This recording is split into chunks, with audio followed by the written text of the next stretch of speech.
Welcome to JICA Tamil. இந்த வீடியோவில் அனைவருக்கும் பிடிச்ச மாதிரி தான் ஒரு புதுமையான மாலை கட்டி காமிக்க போகிறேன்.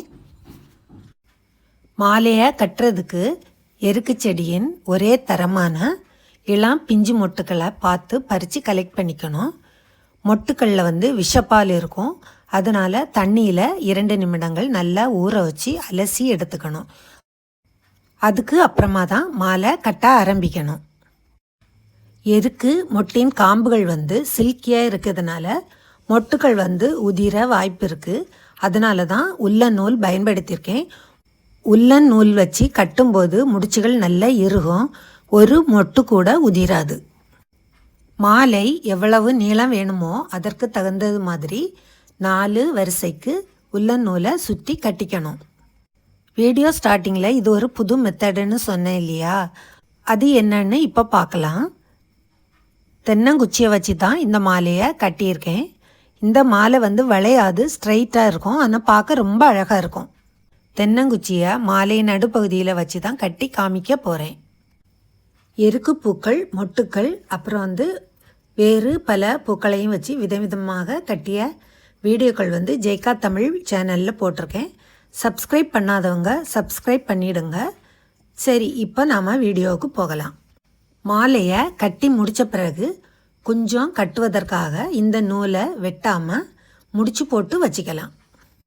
ரொம்ப முக்கியமான டிப்ஸ் என்னென்னா, இளம் பிஞ்சு மொட்டுகளாக இருக்கணும்.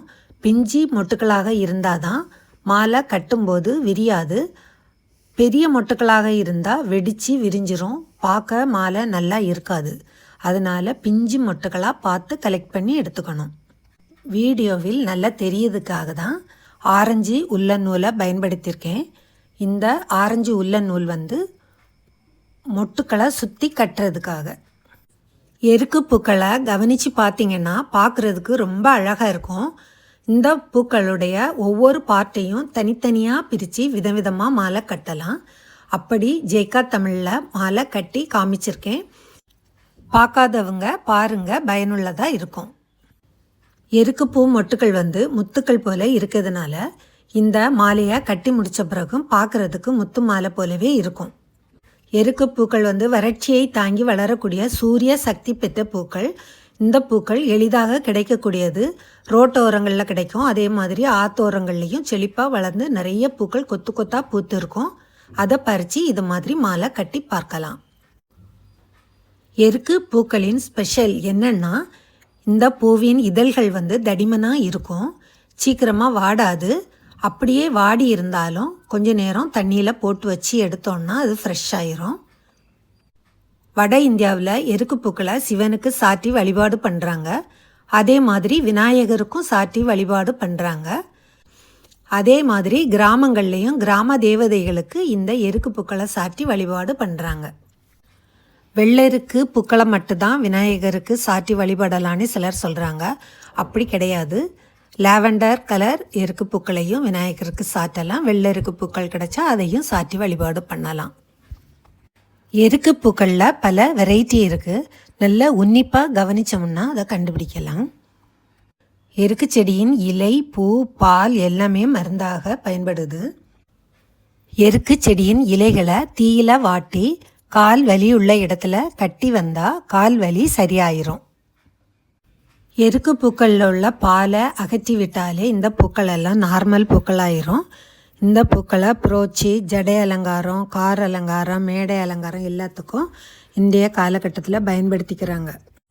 இந்த முறையில் கட்டும்போது ஒவ்வொரு மொட்டுக்களும் ஒன்றோடு ஒன்று கரெக்டாக ஃபிக்ஸ் ஆகிக்கும், அசையாது.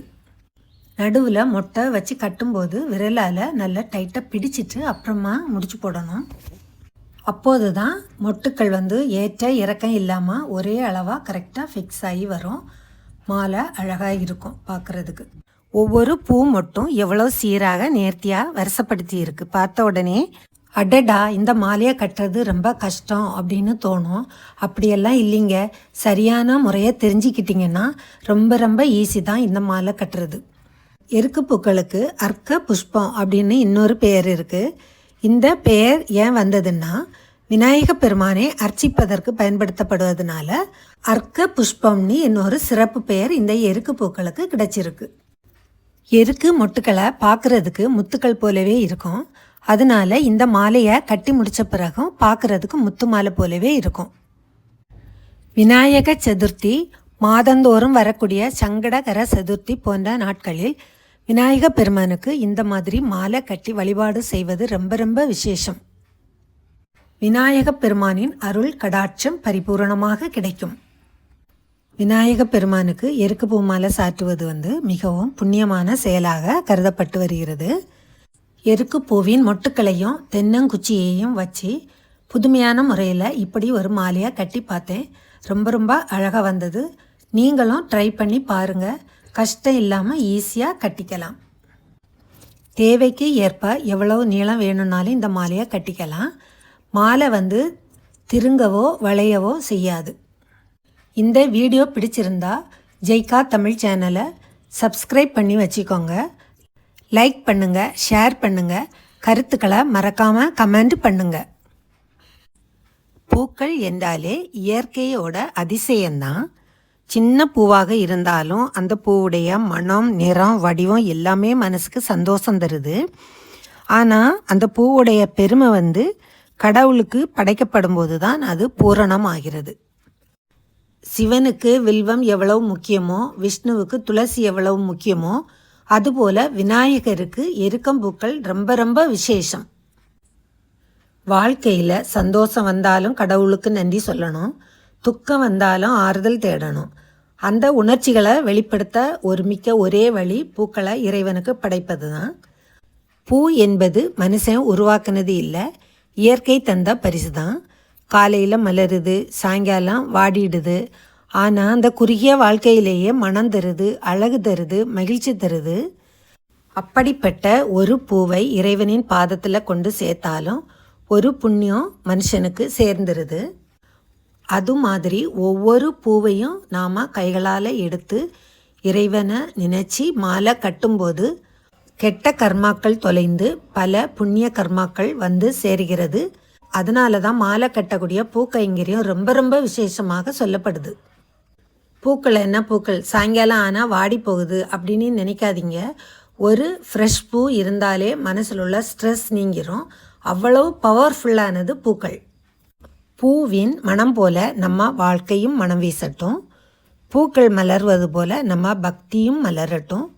இறைவனோட பந்தம் என்றும் வாழ்க்கையிலே நிறைந்திருக்கட்டும்.